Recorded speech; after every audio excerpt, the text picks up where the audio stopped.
하셨느니라. 아멘. 자, 어떤 상황에도 기억해야 될 것, 대환란, 마지막 때에 일어날 대환란도 포함하여 인생의 모든 환란, 고난, 언제 끝나는가? 돌아오면 끝납니다. 돌아오면 끝납니다.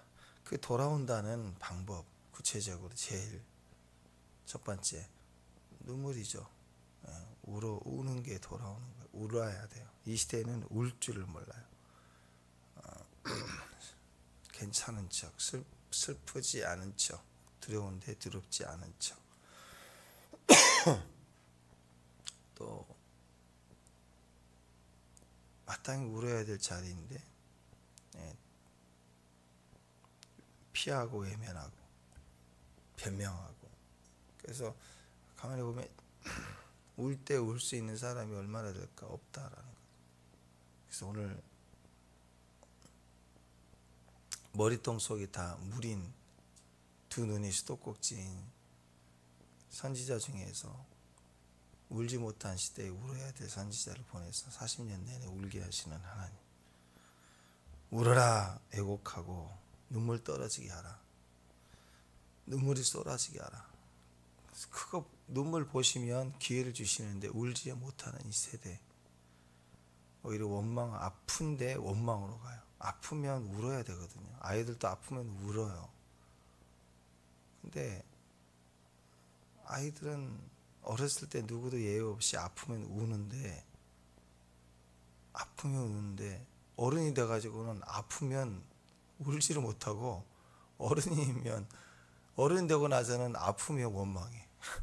그러니까 울지를 몰라요. 제대로 울 수가 없어요. 선지자의 일은 고난을 끝내게 하는 일이죠. 어떻게 울어야 끝납니다. 돌아오면 끝나요. 그래서 오직하면 하나님 우는 법을 가르치라. 우는 여자를 데려가서 울게 하라. 그 울음을 통해서 눈물이 한 사람, 두 사람 같이 마음을 대신해서 울 때 같이 터져서, 그렇게 해서라도 하나님이 하나님 앞에 제대로 울게 하시기 위한 거죠. 그래서 우리가 기도할 때, 예배할 때 우는 게 축복입니다. 그리고 옆에서 우는 사람이 복이에요. 복.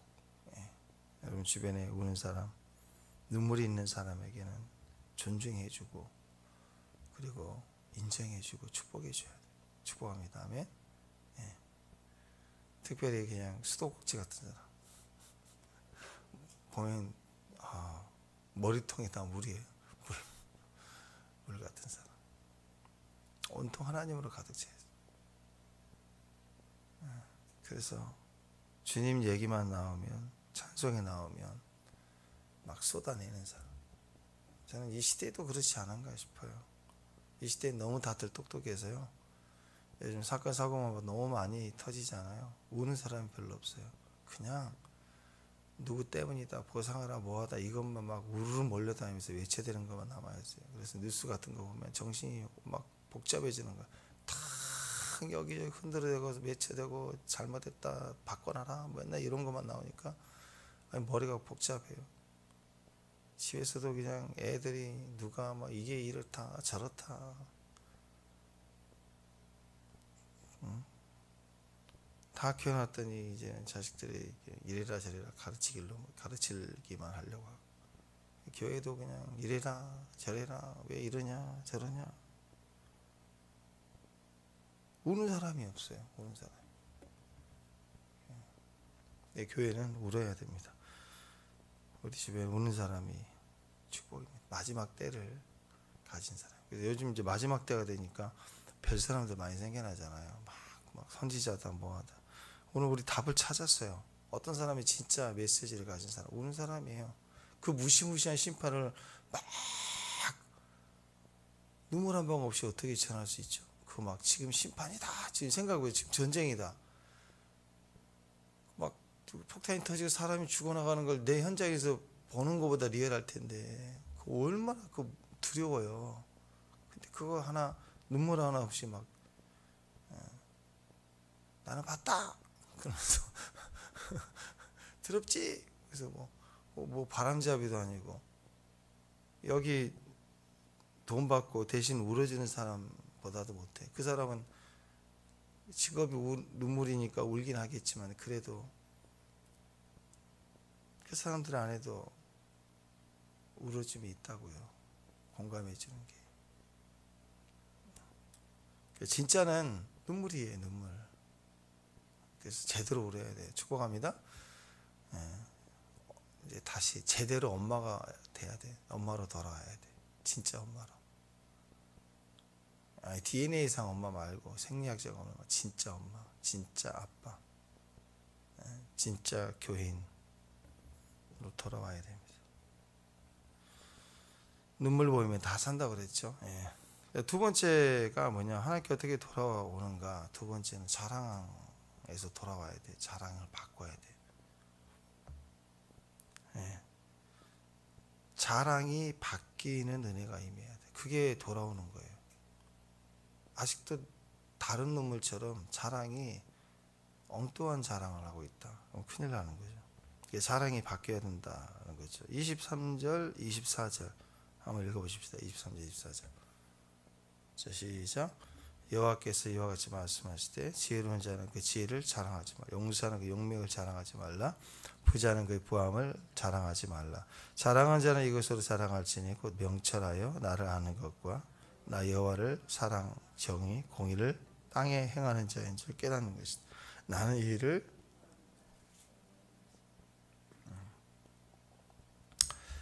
자, 이거 보면 지혜 자랑하고 용맹을 자랑하고 부함을 자랑하고 이것이 다 자기 자랑이죠. 공통점은 다 자기 자랑. 그 종류는 달라요. 나는 많이 한다. 나는 용감하다. 나는 돈이 많다. 종류는 다른 것 같은데 다 똑같아요. 자기 자랑. 자기를 자랑하지 말라라는. 여러분, 자랑이 뭐죠? 자랑이라는 말은 의지한다는 말입니다. 의지한다. 자랑하고 있다 그러면 그 자랑하고 있는 걸 본인이 의지하고 있는 거예요. 자랑하다, 하랄이란 단어거든요. 하랄.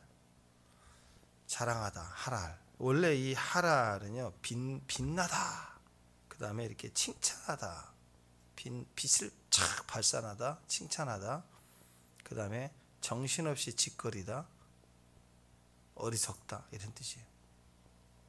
이 단어가 영적인 의미가 있지 않겠어요? 여기 단어에서 할렐루야가 나왔어요. 할렐루야. 이 할렐루야라는 단어가 하랄입니다. 하랄 플러스 야, 여호와. 그래서 이 하랄이라는 단어는 누구에게만 쓸 수 있냐면 원래는 누구를 자랑하는 거예요? 하나님을 자랑하는 거예요. 하나님을 빛내게 하는 거예요. 하나님을 찬양합니다. 빛나게 하는 거예요. 하나님을 이렇게 칭찬하는 거예요. 대단하다. 하나님 어떻게 저렇게 태양을 만드시고 해를 이렇게 별을 만드셨을까? 막 아름다운 바다, 산을 볼 때, 꽃을 볼 때 아름답잖아요. 야, 진짜 이쁘다. 그게 누구예요? 하나님 만드신 거야. 아, 진짜 이쁘다. 그죠? 하랄 야, 할렐루야. 그래서 이 하나님을 찬양한다 할 때 어느 정도 하나님을 찬양해야 되냐? 정신이 이렇게 정신없이 짓거리는 거예요. 그러니까 진짜 하나님은 어떻게 온 천지가 그의 영광과 신성으로 가득 차 있는데 진짜 하나님을 보면 온통 하나님을 찬양할 수밖에 없어요. 정신없다. 아이고 하나님, 아이고 아버지.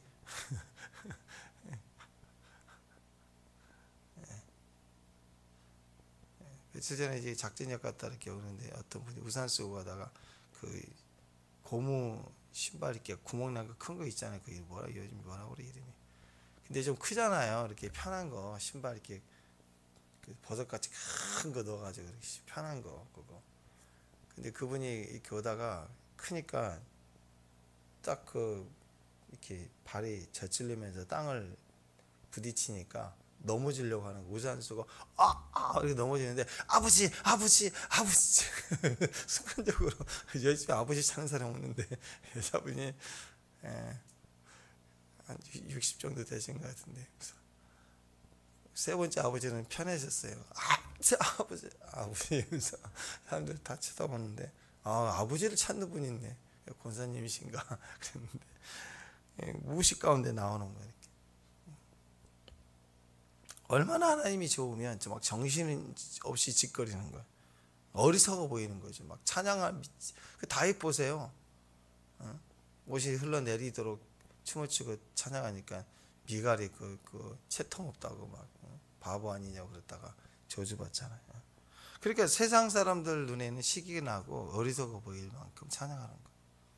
이게 진짜 찬양입니다. 그러니까 이 그 하랄이란다는 자랑한다는 것은 원래 하나님께 하는 그런 마음이거든요. 근데 진짜 정신 나간 바보들이 있어요. 그 돈 자랑해요.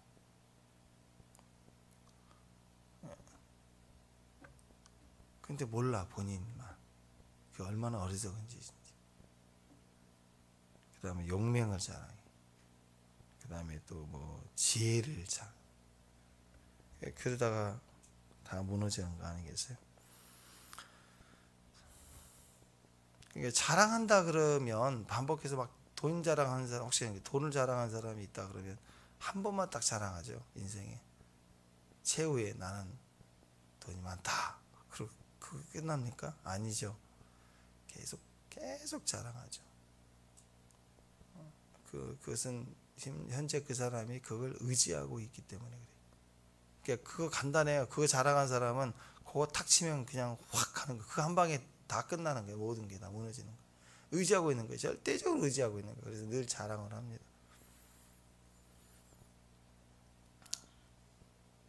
한번 보세요.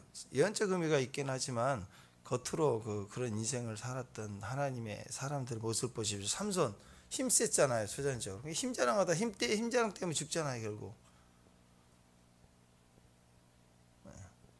뭐 솔로몬 얼마나 지혜로웠어요. 딱 솔로몬 떠오르는 게 지혜로운 거죠.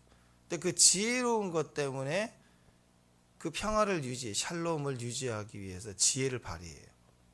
어떻게? 정략 결혼하면 안전하겠다. 그래가지고 부인이 3,000명이나 넘도록 많아지면 온갖 잡신을 다 가지고 왕궁이 끌어들이는. 결국 밀어내지고 망하는 거죠. 사람을 가만히 보면 자기가 자랑하고 있는 것 때문에 망해요. 그것은 자기가 의지하고 있는 거예요. 그래서 그 의지하는 것은 하나님을 의지하지 않는다는 의미예요. 하나님이 아닌 다른 것을 절대적으로 의지할 때 그걸 자랑해요. 그걸 어리석은 놈이라고 하는 거예요. 원래는 하나님을 자랑할 때 하나님을 자랑하는 것이 어리석어 보일 만큼 해야 돼요. 원래는. 그게 할렐루야예요. 할렐루야는 고상하게 하는 게 아니에요. 시끄럽고 지저분하게 싸구려처럼 할렐루야 할렐루야 할렐루야 막 할렐루야 막 듣기 싫은 만큼 막 할렐루야 할렐루야 좀 그런 여자 한 분 있었죠. 약간 정신 나간 여자처럼 난리를 쳤던 여자분 한 분 있어요. 그냥 할렐루야 하고 막 맨날 할렐루야. 그 여자 때문에 한국 교회가 들썩들썩 뒤집어지고는 그 여의도 순복음교회가 생긴 거 아니에요, 그죠? 나는 할렐루야 하지마 했다. 그런 분들은 정상적인 할렐루야 아니에요. 고상하게 이쁘게 공주같이 할렐루야 하잖아요. 그냥 얼마나 지도하게 바보처럼 정신없이 할렐루야 하는지. 정신없는 마귀가 나 도저히 못하겠다고 나가고 마귀도 나가고 찬양하다 보면 다 떨어져 나가고 병도 떨어져 나가고 뭐 그런 일이 있는 거 아니겠어요? 하나님을 막 그렇게 정신없이 찬양해 가는 게 진짜 할렐루야입니다. 할렐루야. 자, 그래서 성경에 보면 하나님 사람 특징이 제일 첫 번째 뭐 다 그렇지만 첫 번째 누구예요? 다윗 딱 떠오르잖아요. 다윗이 뭘 자랑했는가? 시편 20편에 보면은요, 승리하려면 군대가 승리하기엔 자기 부대가 얼마나 강한지, 얼마나 강력한 무기가 있는지 막 이런 걸 자랑해야 되거든요. 승리하려면 군사력을 자랑해야 되거든요. 용명을 자랑해야 돼. 영웅이다는 거 알려야 되고. 근데 승리하기 위해서 다윗이 뭘 자랑했냐면 막 병거, 말, 그 당시에 말은 팔레스타인 지역에 말이 없어요. 말은 바로의 준마 이런 것들은 뭐 지금 따지면 전차 무슨 뭐 리무진 무슨 뭐 그런 BMW나 외제에 아주 특별히 큰 차들 막 그런 거거든요. 수입산 첨단 무기 뭐 이런 거. 근데 그런 것을 의지하지 않았고 하나님의 이름을 자랑했다. 그래서 하나님의 이름을 제가 읽어드릴게요. 시편 20편 7절 8절 보면 어떤 사람은 병거, 어떤 사람은 말을 의지하나 우리는 여호와 하나님, 우리 하나님의 이름을 자랑하리로다. 그러니까 여러분 의지하는 것은요 자랑하는 거예요. 근데 그것을 의지하는 거, 하나님 의지한다는 말은 하나님을 막 자랑하는 거, 하나님 이름을 자랑하는 거예요. 하나님 이름을 자랑하기 시작하는 거예요. 그들은 비틀거리며 엎드러지고 우리는 일어나 바로 서리라. 자기 자랑, 자기 힘 자랑, 자기 군대 자랑, 자기 첨단 무기 자랑 이런 거 의지하는 사람은 저녁 시작하면 비틀거리고 엎드러진다고요. 하나님의 이름을 자랑하는 우리 전쟁에서 승리한다 이거예요. 다윗에게 있어서 의지할 바, 그럼 의지하는 건 자랑하는 건데 하나님이셨다. 일어나 바로 서리라. 이렇게. 대표적인 또 신약 그럼 딱 떠오르는 신약 그러면 또 사도 바울이 또 떠오르죠. 바울은 뭘 자랑했느냐? 갈라디아서 6장 4절에 보니까 각각 자기 일을 살피라. 그리하면 자랑할 것이 자기에게는 있어도 남에게는 있지 아니하리라. 뭔 일인가 했더니 13절 14절 쭉 보니까 할례 받은 그들이라도 스스로 율법을 지키지 아니하고 너희에게 할례를 받게 하려 하는 것은 그들이 너희의 육체로 자랑하려 함이라. 이미 예수님이 율법을 폐하고 완전한 제사를 완성했고 그랬는데 교회 안에 들어온 유대인들이 너 믿을 때 할례 받았냐? 그래서 막 할례를 또 가르치려고 그래. 그걸 막 그 할례를 하게 함으로 할례를 자랑해, 율법을 자랑하며 우리가 원조야 뭐 이런 거. 예수님도 유대인이었어 뭐 이런 말. 이렇게 해서 자꾸 뭔가를 자랑하려고 하는 거야. 그럴 때 그러나 내게는 우리 주 예수 그리스도 십자가 외에 결코 자랑할 것이 없으니. 아멘. 예. 바울은 오직 십자가를 자랑하고 십자가를 의지했다. 그게 사도 바울이었어요. 바울의 인생살이 비결, 사역의 비결, 십자가만 자랑하고 십자가를 의지했다. 누구든지 그리스도 안에 있으면 새로운 피조물이다 그랬죠. 아멘. 새로운 피조물이에요. 새로운 피조물은 의지하는 것이 바뀐 사람들이에요. 그러니까 이전에는 의지하는 게 돈이고 힘이고 지식이고 그런 거겠죠. 세상이 그런 것처럼. 근데 지금도 그러고 있다. 그건 잘못되고 있는 거예요. 그것은 돈이고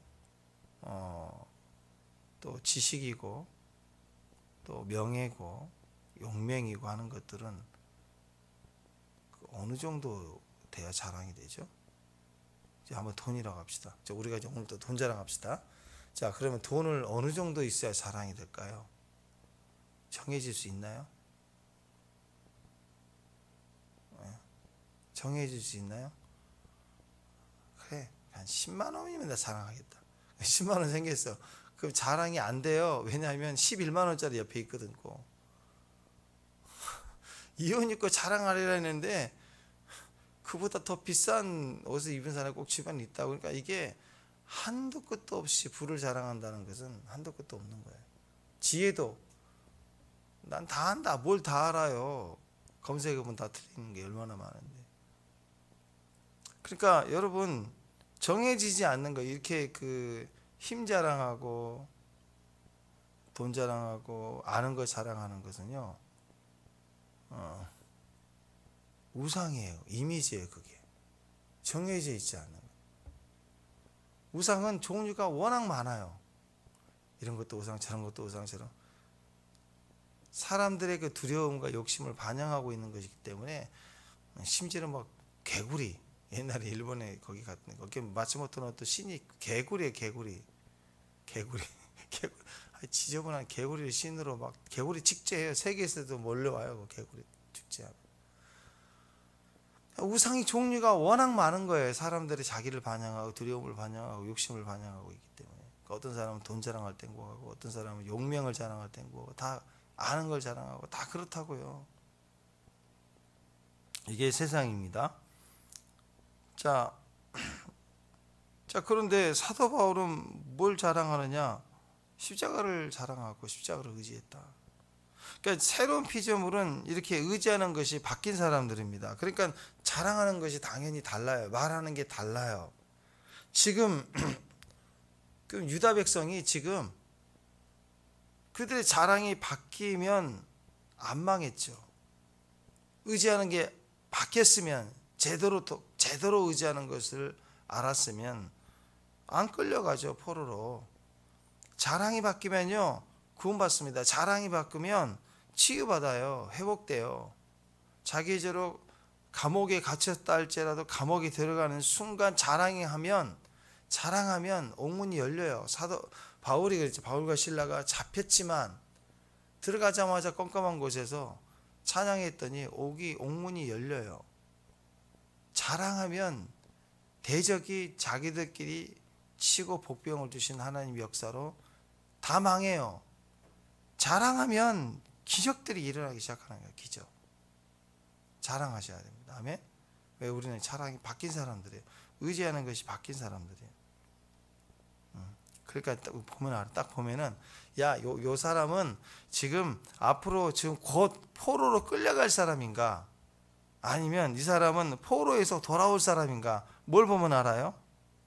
자랑이 바뀐 사람인가? 아닌가? 아직도 옛 사람을 옛날 세상을 교회 안에서도 예수 이름으로 자랑하려고 그래. 그러면 이 사람 앞으로 더 완전히 끌려가겠구나. 이렇게 보면 틀림없어요. 근데 다 망한 것 같은데 자랑함이 달라요. 그러면 돌아오는구나. 구원의 소식이구나. 아멘. 네, 알 수가 있더라. 그러니까 유다는 맨날 그 하나님 주신 율법 가지고 율법을 자랑한다. 그 말 하나님을 의지한다는 건데 그게 아니었어요. 율법의 행위로 나는 이걸 지키는 사람이다. 10의 1조를 한다. 하루에 3번 기도한다. 일주일에 2번 금식하고 저 죄인과 같이 아니함을 감사합니다. 이게 굉장히 멋진 기도 같아 보이는데요. 그건 자기 자랑 기도예요. 그죠? 자기 자랑하고 있는 율법을 가지고 자기 자랑을 하고 있으니 지 자랑하다가 포로로 끌려간 사건이 국가적으로 일어난 거예요. 만약에 하나님을 자랑했다면 여호사바당처럼 전쟁터에서 하나님을 극단적으로 찬양했다면 포로로 끌려가는 게 아니라 포로로 우리를 잡아가려고 온 놈들이 자기들끼리 싸워서 멸망당하는 일이 일어난다. 이게 안타까운 것은 가끔씩 그 어떤 분의 간증들을 보면은요, 참 이름이 없는 그 문명의 사람이고 그런 분인데 간증 이렇게 딱 틀어놓고 있으면 참 은혜가 될 때가 있어요. 하나님 막 그 간증 속에 그 일상이 어려운 누구나 다 어려운 일이 있죠. 있었겠죠. 다. 그 공감되는 부분들이 있고 다 그렇지만 근데 그 얘기를 듣다 보면은 우리 하나님이 막 위대해 보이시고 막 높아지시고 그리고 찬양받고 내 안에서부터 그 은혜와 감사가 다시 막 부릴 듯 아마 그분은 그 간증을 통해서 곡하는 여자인 것 같아요. 우리 안에 눈물을 끌어내는 거예요. 그런 간증 듣다 보면 우리 안에 감사가 회복이 되고 공감이 되어지는 걸 봐요. 그리고 어떤 사람을 보면 하나님 이름으로 기도를 어떻게 했고 어떻게 다 뭐 문제가 없어요. 내가 재림지다 뭐 이렇게 이단은 아니니까 그런 표현은 아닌데 한참 듣다 보면 자기 자랑만 하고 있는 거예요. 내가 이렇게 힘들 때 겉으로는 하나님의 은혜였습니다. 이렇게 간증 타이틀은 그러는데 내용을 들어보면 전부 인간 승리. 내가 그때 정신 똑바로 차렸다. 기도해야겠다는 생각이 들어서 기도했다. 이게 맞는 것 같은데 전체적으로 딱 듣다 보면 자기 자랑만 계속 자기 뛰어남, 자기의 그 끈기 막 이런 걸 막 자랑. 그게 남은 분도 있더라라는 거죠. 그때 우리는 아직 더 끌려갈 놈이구나. 우리 인생 그래요. 우리 인생. 우리는 어떤 사람일까요? 앞으로 더 끌려갈 사람입니까? 아니면 포로에서 돌아올 사람입니까? 어떻게 알 수 있어요? 오늘 눈물이었고 두 번째는 자랑이에요. 자랑. 의지하고 자랑하는 걸 보면 알 수 있어요. 전부 자기 자랑. 또 내가 원하면 하고 내가 원하면 싫어하고 하고 싶으면 하고 말고 싶으면 말고 다 자기 중심으로 모든 걸 판단하는. 오히려 사도 바울은요 결정타가 있어요. 사도 바울은 십자가만 자랑했는데 사도 바울은 오히려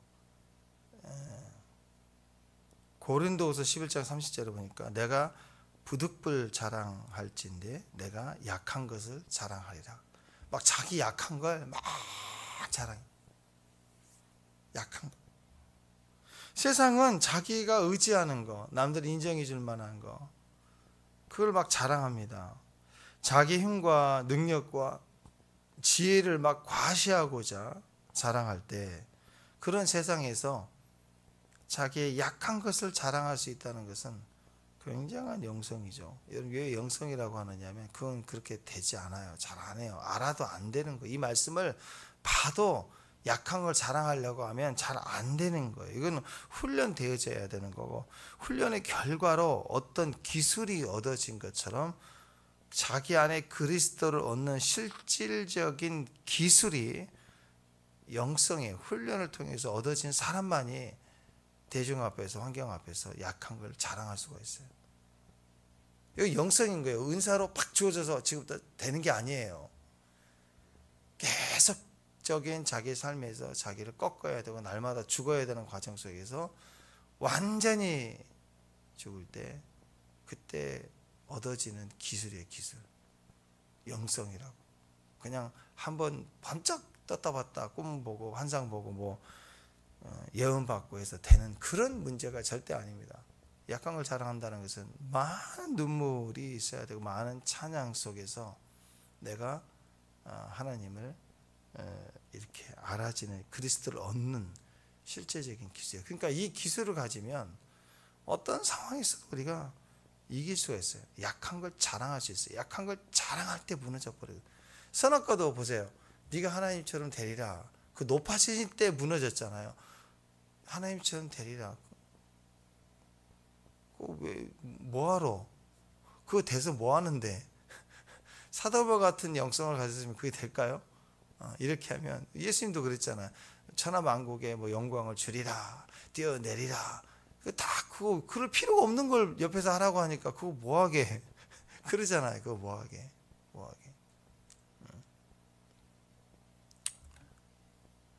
어떤 분이 그 성공한 어떤 미국의 예화인데 성공한 분이 휴가 내줬을 만큼 바쁘게 성공했던 사람 사업가가 일주일간은 휴가를 얻어갖고 이제 바닷가로 놀러를 갔어요. 가가지고 봤더니 자기 또래 비슷해 보이는 어부 하나가 배에서 이쁜 배 하나 조그만 거 갖고 와서 고기를 잡아서 올리는데 이게 무슨 고기냐고 물어봤더니 무슨 고기인데 참 맛있다고.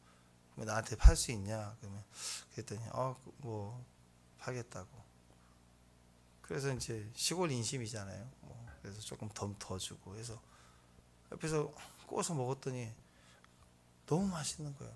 어렸을 때 먹었던 그 맛보다 막 그 고향의 맛 비슷하게 어머니가 해줬던 그런 맛보다 막 너무 좋은 맛인 거예요. 그래서 이 고기가 여기 이렇게 많냐 했더니 이 고기 너무 많대. 이 고기를. 그러니까 이제 사업가가 제안하는 게 난 사업가인데 명함을 주면서 뉴욕에서 이런 큰 빌딩을 가진 사업가고 나는 일을 하는 사람인데 내가 보니까 나하고 동업하면 어떻겠냐. 그래서 당신은 찾고 나는 팔고 그러면 가격을 지금부터 10배 이상 그리고 전국에 보내게 되면 배도 큰 배를 살 수 있고 돈도 많이 벌 수 있고 그래서 집도 살 수 있고 이렇게 할 수 있다고. 나는 이게 사업성이 있다고. 한번 해보자고. 그렇게 돈을 벌어서 뭐 하게요. 돈을 번 다음에 뭐 좋은 집도 사고 좋은 차도 사고 그 다음에 그냥 이렇게 또 가족들과 같이 또 이렇게 좋은 데 와서 앉아서 또 고기도 이렇게 직접 잡아서 먹기도 하고 또 이렇게 힐링도 하고 그렇게 참 행복하지 않냐고. 그랬더니 이 어부가 하는 얘기가 난 이미 그렇게 살고 있어. 왜 한 바퀴를 뺑 돌아가지고 뭐냐, 나는 그렇게 살고 있다고. 그러니까 이미 자기 안에 만족이 있는 사람은요, 뭐하러 해. 그걸 할 필요 없는 거예요. 남들이 막 그 뭘 달고 주렁주렁 막 뭘 거치 이렇게 나갈 필요가 없는 거예요. 그걸 자랑해봐야 무슨 소용이야. 그 사람들 세계에서는 통하는 거지. 사도 바울은요, 약한 걸 막 자랑했대요. 약한 걸. 훈련을 통해서 되는 겁니다. 어떤 사람의 특징은 감정의 주도권을요, 하나님 붙잡고 계시는 분이 있어요. 자기 감정의 주도권을 하나님 붙잡고 계시니까 상황의 감정이 빼앗기지 않는 거죠. 이게 영성이거든요. 똑같아요. 절대적 기쁨이라는 것은 감정이 하나님께 있는 거예요. 그래서 안 뺏기는 거예요. 감정이. 훈련을 통해서 얻어요. 그리스도를 실제적으로 얻었어요. 그리스도를 가지고 있는 거예요. 그게 절대 기쁨이에요. 아멘. 사도 바울 유명한 말을 하죠. 뭐라고 그랬어요? 항상 기뻐하라. 쉬지 말고 기도하라. 범사에 감사하라. 이게 똑같은 말인데 표현을 항상 기뻐하라. 왜? 절대적 기쁨이 있어야지 가능해. 환경에 의해서 상황이 좋을 때 나쁠 때에 따라서 업다운이 되는 기쁨은 그 얘기를 하고 있는 게 아니고 그걸 오래가지 못합니다. 같은 믿는 사람이 바울이 투옥되니까 막 좋아했어요. 빌립보서에 보면 바울의 괴로움을 더한 일이라면 무엇이든지 더 하려고 했습니다. 막 이런 무리들이 막 많아지기 시작해요. 빌립보서 1장 17절 보니까 그들은 나의 매임과 괴로움을 더하게 할 줄로 생각하여 순수하지 못하게 다툼으로 그리스도를 전파했다. 나쁜 놈들이죠. 근데 이 나쁜 놈들이 다 저런 인간들 속에 있으면 내 행복이 막 사라질 거야. 그렇게 막 반응하지 않았어요. 저런 사람들 교회에서 쫓아내야 돼. 막 이렇게 얘기하지 않고 바울은 여전히 기뻐했어요. 여전히. 왜? 어떻게 그게 가능할까? 절대 기쁨, 절대 기쁨. 그래서 기준이 감정이죠. 감정의 기준이 주도권을 하나님 붙잡고 있어요. 하나님 딱 하나님께 들어가 있는 감정이에요. 내 감정이 아니에요. 그렇게 되려면요, 내 삶의 중심, 감정의 중심에 내가 있으면 흔들리기 때문에 그걸 자꾸 덜어내고 부인하고 바뀌어야 돼. 자랑하는 게 바뀌어야 돼요. 하나님으로 자랑하고 하나님 중심만 있어야 되고 주님의 말씀을 따라 생각하고 주의 말씀을 따라서 행하려고 하고 그런 과정을 통해서 내 안에 이렇게 형성이 되고 완성이 되는 거예요. 그러니까 이런 절대 기쁨을 가진 사람들은 그 태양이 있는데 태양이 더 밝아져야 되는 게 아니고요. 태양은 원래 밝은데 먹구름 낀 거잖아요. 그러니까 우리 입장에서 태양이 밝아진다는 건 태양의 빛을 1단, 2단, 3단 올리는 게 아니라 먹구름이 지워질수록 태양은 더 밝아지는 거잖아요. 그러니까 내가 절대 기쁨을 가진 사람들은 나라는 존재가 약해질수록 강력해지는 거야. 하나님의 역사가 강력해지는 거야. 그냥 나만 닦으면 돼. 나만 약해지면 내 약함을 막 자랑하면 돼. 내가 강하다, 힘있다, 난 이만큼 가진 사람이야. 막 이렇게 자기를 먹구름 낄수록 약해지는 거예요. 하나님의 역사가. 그러니까 우리 그 현장에 우리가 자꾸 기쁨이 무너지고 난 외롭다, 슬프다 이렇게 하는 이유는 우리 자아에게 있어. 자. 그래서 세리요한처럼 그는 흥하여야 하겠고 나는 쇠하여야 하리라. 나는 쇠하여야 하리라. 이게 절대 기쁨의 비밀이 자기 안에 있는 사람만이 가능해. 내 안에 허당이다. 그럼 어떻게든 살려고 바둥거리겠죠. 내 안에 절대 기쁨이 있어요.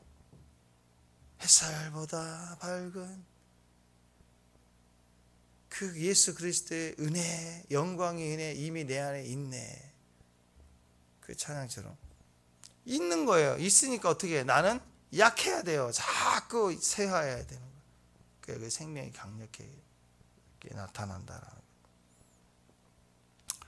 사역자가 줄 수 있는 최고의 선물이 그래서 기쁨이에요. 물이 가득한 주전자 같은 얼굴을 가진 사람들이 줄 수 있는 게 기쁨입니다. 왜? 내가 울어야 네가 사니까. 내가 약해져야 네가 강해지니까. 그러니까 그리스도를 위해서 약한 걸 자랑했고 사도 바울은 또 내가 약할 때 꼭 그가 강함이라 하면서 내가 약함으로 너희가 부화해야 된다. 너희가 강해진다 이랬어요. 교회를 자랑한다. 내가 부득불 자랑할진대 내가 약한 것을 자랑하리라. 그랬더니 교회가 살고 사역자가 고난당하고 사역자가 어려움 당할수록 교회가 축복이 되는 거예요. 형제가 잘 되는 거예요. 그전에 뭐 콩 나눠 먹더라. 콩 한 조각 나눠 먹더라. 한 사람 적게 먹고 한 사람 더 먹게 되는 거잖아요. 엄마가 생선 눈깔만 먹으니까 애들이 살을 더 먹는 거 그런 거 아니에요? 눈깔만 좋아한 게 아니라. 그러니까 주님께 돌아온다. 눈물이고 두 번째 자랑이 있습니다. 그래서 여러분 우리 교회 형제 중에 누가 약하고 아프면 막 이렇게 같이 아픈 사람 그 사람이 진짜예요. 실족하면 애타고 마음 저리고 슬프고 남보득하지 않고 잘못된 길을 가면 그렇게 하면 안 된다고 얘기를 해줄 수 있어야 되고 같이 울어줘야 되고 또 같이 아파하고 같이 눈물도 흘려주고 그 역할이에요. 이 사람 울어야 될 사람인데 아직 울지를 못해. 이 사람 기도해야 될 사람인데 아직 기도의 자리에 오지도 못해. 그만 누구예요 누구. 예레미야 같이 울어주는 사람이 가서 대신 울어줘야 돼. 같이 울으면 그 사람이 나를 따라 같이 울다가 회개가 터지고 똑같아요. 거기 가가지고 그 힘들어하는 사람한테 시험 들어있는 사람한테 내가 돈이 많거든 내가 아는 게 많아 막 그런 말 하면 기를 더 죽이는 거잖아. 사람을 더 힘들게 하는 거잖아. 근데 나는 더 약한 자야. 나는 부족했어. 그러면서 축복해주고 불쌍히 여겨주고 함께하면 막 같이 살아나는 거예요. 같이.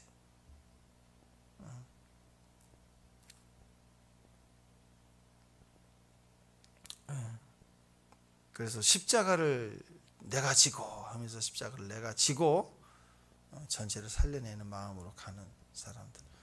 우리가 여호와께 돌아간다 할 때 꼭 기억하십시오. 첫 번째 눈물 회복해야 됩니다. 울 때 울을 줄 알아요. 두 번째는요. 자랑이에요. 자랑이 바뀌어야 됩니다. 오늘 하루 종일 이렇게 중얼중얼 거리면서 하나님의 이름을 자랑하십시다. 아멘. 나를 자랑하지 말고 주님을 자랑하고 심지어는 나의 약한 것 자랑하고 십자가 자랑하고 하면서 오늘 대승리의 역전을 경험하는 복된 응답이 있는 수요일 되시길 바랍니다. 기도하겠습니다.